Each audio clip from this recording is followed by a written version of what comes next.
ஒரு சின்ன ஜூஸ் வீட்டில் நான் எல்லா புற்றுநோயாளிகளுக்கும் தினசரி குடிக்கிறதுக்கு ஒரு சின்ன ஜூஸ் சொல்லும். அதுக்கு ஒன்று ஒரு பெரிய மருத்துவ காரணங்கள் மிகப்பெரிய இல்லை, ஆனால் அதனுடைய சத்துக்களை எல்லாம் பார்க்கும்போது குடிக்கலான்னு தோணுச்சு. மாதுளம்பழம் ஒரு கப்பு, ஒரு மாதுளம்பழத்தை எடுத்துக்கங்க. தக்காளி பழத்தினுடைய தொலி மேலே ஒரு 3-4 தக்காளி பழத்தினுடைய தொலியை மட்டும் ஸ்கிராப்பில் பண்ணி அந்த தொலியை எடுத்துக்குவோம்.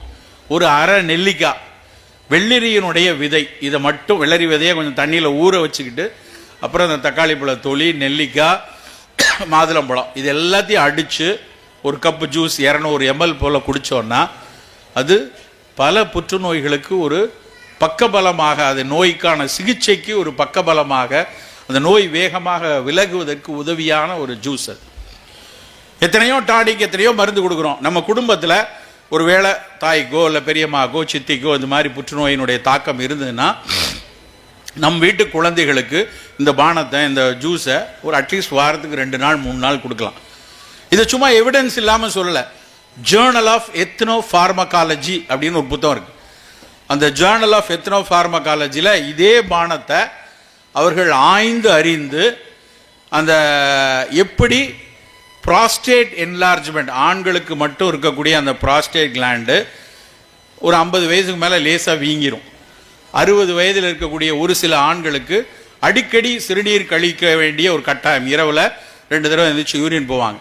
அது பெரும்பாலும் அது பினைன் ப்ராஸ்டேட் ஹைப்பர்ட்ரோஃபிம்பாங்க, லேசான வீக்கம் இருக்கும். அந்த பினைன் ப்ராஸ்டேட் ஹைப்பர்ட்ரோஃபி புற்றுநோயாக மாறாமல் தடுப்பதற்கு இந்த பானம் பயன்படுதுன்னு கண்டுபிடிச்சிருக்கான்.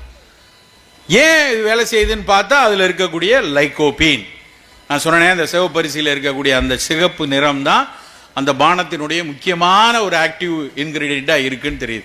அது மருந்தாக வர்றது அப்புறம் இருக்கட்டும், இப்போ நம்ம பானங்கள்லையே இதை எடுக்கக்கூடாது. நண்பர்களே, நம் வீட்டில் காலை உணவு சாப்பிடும்போது நம்ம குழந்தைகளுக்கு இந்த ஒரு கப் ஜூஸ் குடிக்க வைக்கலாம். நம்ம இதில் 50 வயசில் இருக்கக்கூடியவங்க வாரத்துக்கு 2-3 நாள் எடுத்துக்கொள்ளலாம். தயவு செய்து நம்முடைய உணவுகளில் பல நிறம் உள்ள, பல வண்ணங்கள் உள்ள உணவுகளை நம்ம எடுக்கணும். அந்த வண்ணங்களுக்கு பின்னாடி எவ்வளவு விஷயம் இருக்கு. நேற்று ஒரு புத்தகம், நேற்று தான் ஒரு நண்பர் காமிச்சாங்க, நான் உடனே வாங்கினேன். அந்த புத்தகம் மார்பக புற்றுநோய் பற்றி ஒரு ஆங்கில அறிஞர் ஒருத்தங்க எழுதியிருக்காங்க. அந்த புத்தகத்தில் ஒரு 10-15 பக்கம் ரொம்ப நல்லா இருக்கு, நீங்கள் படிங்கன்னாங்க. அப்படியே அவங்க கொடுத்த நேரத்தில் எடுத்து பார்த்துட்டு அதுக்கப்புறம் அதை அமேசானில் ஆர்டர் போட்டு தான் நான் இங்கே வந்தேன். அதில் எழுதியிருக்கான், அதில் ஒரு 15 பக்கம் எல்லா தானியங்களாக எழுதியிருக்கான். இது ஏன் நல்லது, இது ஏன் நல்லது, ஏன் நல்லதுன்னா ஒவ்வொரு இதுக்கும் சைடில் இதுக்கு கருநீலம் இருக்குது, இதுக்கு சிவப்பு கலர் இருக்குது, இதுக்கு நீல கலர் இருக்குது, இதுக்கு கருப்பு கலர் இருக்குன்னு தானியங்களை பட்டியல் எடுக்கிறார்கள். அந்த நிறம் இருக்க இருக்க அவை எல்லாம் புற்றுநோய்க்கு எதிராக வேலை செய்யும் என்று அந்த அறிஞர்களை, சாதாரண ஆள் இல்லை, ஒரு மிகப்பெரிய புற்றுநோய் சிகிச்சையில் தலைமை அளவில் இருக்கக்கூடிய ஒரு ஆங்கில அறிஞர் ஒருத்தர் எழுதின புக்கு. நல்லா யோசிச்சு பார்த்தீங்கன்னா நம்முடைய உணவுகள்லையும் இப்போ மாப்பிள்ளை சம்பா ஏன் அதை கொண்டாடுறோம்? அதுவும் ஒரு சிவப்பரிசி. அது சில பேர் சம்பா அரிசி, மட்டை அரிசின்னு ஒரு காலத்தில் ஒதுக்கி வச்சுருந்தாங்க. சில பேர்லாம் ரொம்ப இதாக சொல்லுவாங்க, நான்லாம் கேரளா போனால் கூட ஒயிட் ரைஸ் கிடைக்கான்னு பார்ப்பேன், சம்பா மட்டைலாம் சாப்பிட மாட்டேன்னு சொன்னாங்க. இன்றைக்கி தேடி தேடி சாப்பிட ஆரம்பிச்சிட்டாங்க. எதுக்கு சிவப்பை தேடி சாப்பிட்றோம், சிவப்பரிசியை?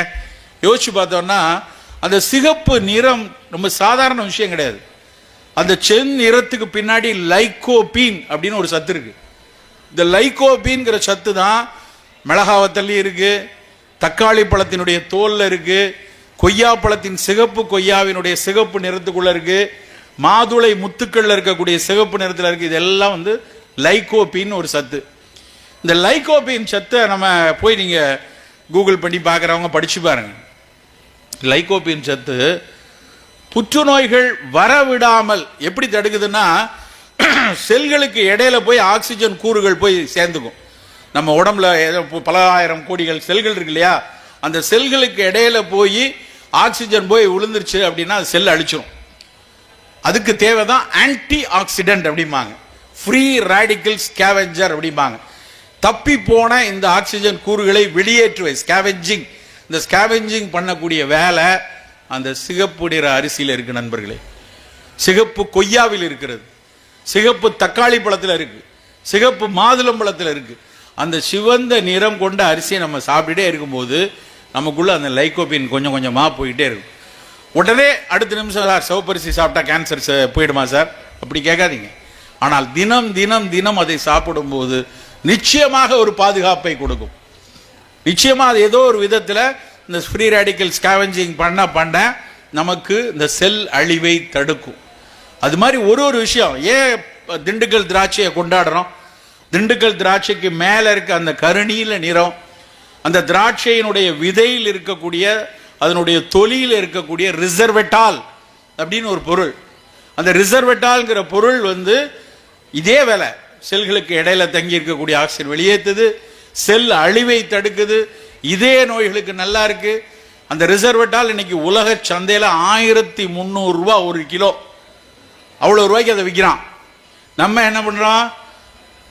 பன்னீர் திராட்சையா தின்னுட்டு மறக்காம துப்பிடுறா, அந்த கொட்டையை துப்பிடு, இல்லைன்னா உள்ள இருந்து செடி வளர்ந்துணும்லாம் சொல்லி கொடுத்தாங்க சின்ன பிள்ளையில. எவ்வளவு முட்டா பசங்களா இருந்திருக்கோம் நம்ம. ஆனால் அந்த அந்த பன்னீர் திராட்சை அவ்வளவு சிறப்பு. அந்த தொலியோ நம்ம போய் கொட்டை இல்லாத திராட்சை வாங்கினா நம்மள மாதிரி முட்டாள் வேற எவனும் கிடையாது. போய் 200 ரூபா கருப்பு கலர்ல பிளாக் சீட்லெஸ் கிரேப்ஸ் இருக்கா சார், வாயெல்லாம் இனிக்கும். அது வாயில் என்னைக்காவது ஒரு கருநீல நிறத்தை கொடுத்துருக்கா? கொடுக்காது.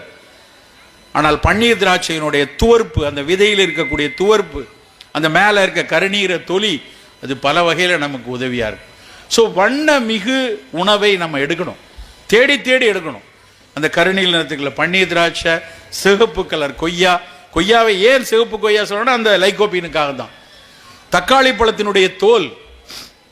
இது தவிர மிக அதிகமாக நம்ம சாப்பிட வேண்டிய பானம் நீராகாரம். நல்ல நீராகாரத்துக்கு நல்ல சாதத்தை தண்ணி விட்டு வச்சு காலையில் கசக்கி அதில் கொஞ்சம் மோர் விட்டு அந்த நீராகாரத்தை காலையில் குடித்தோம்னா, ஏன் நீராகாரங்கிறது வெறுமனே அது குளிர்ச்சிக்கு மட்டும் இல்லை. நிறைய பேர் நினச்சிட்டு இருக்கோம் நீராகாரம் உடலை நல்லா குளிர்ச்சியாகும், பித்தத்தை குறைக்கணும், அதுக்கு மட்டும் கிடையாது. அதில் இருக்கக்கூடிய ப்ரோபயாட்டிக்ஸ், நம்ம குடலுக்குள்ள இருக்கக்கூடிய பல நுண்ணுயிரிகள் நமக்காக வேலை செய்து கொண்டே இருக்கு. அண்ணன் பாமாயன் அண்ணன் நானும் இப்போ அந்த அறையில் பேசிட்டு வரும்போது ஒரு வார்த்தையை திரும்ப திரும்ப அழுத்தி சொல்லிட்டு இருந்தாங்க. நம்ம தாண்டா பகுத்துண்டு பல்லுயிர் ஓம்புவோம்னு சொன்ன ஒரே கூட்டம். பகுத்துண்டு பல்லுயிர் ஓம்புவோம், எல்லா உயிர்களும் நல்லா இருக்கணும்னு நினைச்ச ஒரு மனித இனம் தமிழ் இனம். வேற எந்த இனமும் அப்படி நினைக்கல. அதுதான் பிற நாகரிகத்துக்கும் தமிழ் நாகரிகத்துக்குமான அடிப்படை வேறுபாடு. அவன் ஆந்த்ரோபோ சென்ட்ரிக்னா, நாங்க ஈகோ சென்ட்ரிக் நம்ம சொன்னோம். ஆந்த்ரோபோ சென்ட்ரிக்னா மனிதனை மையப்படுத்திய நாகரிகங்கள் அவை. ஆனா இது ஈகோ சென்ட்ரிக், இந்த சூழலை மையப்படுத்திய நாகரிகம். ஒரு பக்கம் யோசிச்சு பார்த்தா நம்ம உடம்புலையும் நம்மை மட்டும் ஏன் யோசிக்கணும்? சிவராமன் நிற்கிறேன்னா என்னுடைய 47% தான் என் மரபணுக்கள் என்னை கட்டுப்படுத்துது. மீதி 43%, 43% எத்தனையோ கோடானு கோடு பாக்டீரியாவும் வைரஸும் என் வயிற்றுக்குள்ள உட்காந்துருக்கு. அவையெல்லாம் எதேதோ வேலை செஞ்சுட்டு இருக்கு. அவற்றுக்கு நான் ஹோஸ்ட், அவ்வளவுதான். அவை உள்ள இருந்து வேலை செய்து கொண்டே இருந்து கொண்டிருக்கிறது. அந்த அவை வேலை செய்யலைன்னா நமக்கு டயரியா போகும்னு நான் நினைச்சு படிச்சுட்டு இருந்தேன் 30 வருஷத்துக்கு முன்னாடி. உள்ள இருக்க பாக்டீரியாலாம் பத்திரமா பார்த்துக்கணும், இல்லைன்னா உனக்கு கழிச்சல் நோய் வரும்னு நினைச்சிட்டு இருந்தோம். இப்போ என்ன சொல்றான் தெரியுமா? உள்ள இருக்க பாக்டீரியா நல்லா இருந்தால் நம்ம உயிரோடே இருப்போம். நம்முடைய எதிர்ப்பாற்றலுக்கு அவை மிக அவசியமானது. நம்முடைய பல மெட்டபாலிக் நோய்கள், சக்கரை, ரத்த கொதிப்பு, புற்றுநோய், இவை வராமல் கட்டுப்படுத்துவதற்கு அவை முக்கியமானது. அடையாறு புற்றுநோய் மருத்துவமனையில் ஒரு வாரத்துக்கு முன்னாடி ஒரு உரையாடலுக்கு போயிருக்கேன். அங்கே ஒரு பெரிய ஆய்வாளர் ஒரு ஆய்வு செய்திருக்காரு. என்ன பண்றாரு தெரியுமா? வலப்பக்க குடல்ல என்னெல்லாம் பாக்டீரியா இருக்கு, இடப்பக்க குடல்ல, பெருங்குடல் வலது இடதுன்னு வளைஞ்சு வருது. ஒரு ஏரியாலையும் ஒரு குரூப் ஆஃப் பாக்டீரியா இருக்கான். அதனால சொல்றான், ஒரு கருத்தை சொல்றாரு.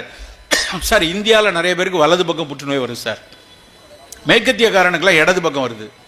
அப்போ வலது பக்கம் வர்றவனுக்கு ஏன் இந்த பக்கம் வருது? இங்கே உள்ள சுற்றுச்சூழலா, இல்லை இங்கே உள்ள பாக்டீரியா வேறவா, இவங்க சாப்பிட்ற உணவு வேறையா? நாங்கள் ஆராய்ந்து கொண்டிருக்கிறோம். ஏன்னா அவையெல்லாம் சரியாக வேலை செஞ்சால் மட்டும்தான் புற்றுநோய் வராதுங்கிற புரிதலுக்கு வந்துட்டாங்க.